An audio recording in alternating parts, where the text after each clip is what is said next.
Les deux œuvres qui m'inspirent sont tout d'abord A Girl with a Ribbon, qui m'inspire surtout par rapport à son traitement plus comique avec des lignes de contour noirs et beaucoup de couleurs. Une histoire se vit à travers l'œuvre et c'est surtout ça que j'essaie de représenter dans mon travail.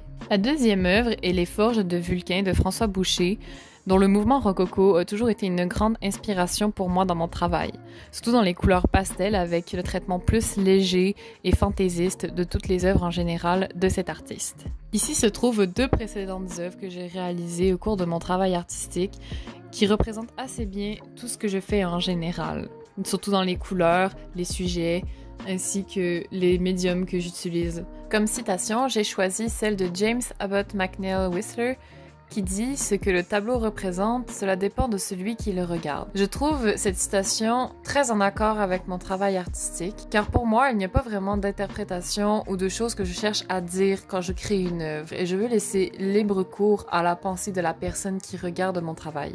Inspirée par la musique, je désire réaliser des œuvres figuratives qui feront rêver le regardeur.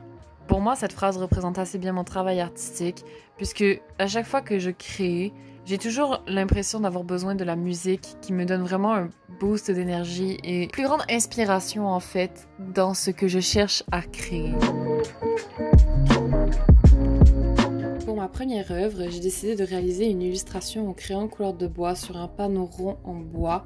Une image censée représenter un peu ma psychologie dans le narcissisme, qui est que je m'aime beaucoup, moi-même, mon être.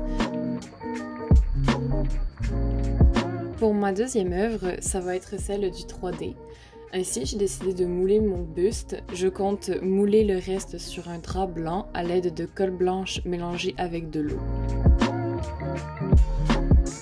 Finalement, pour la dernière œuvre, celle-ci va être faite de façon numérique, soit une illustration sur tablette graphique que je vais ensuite imprimer.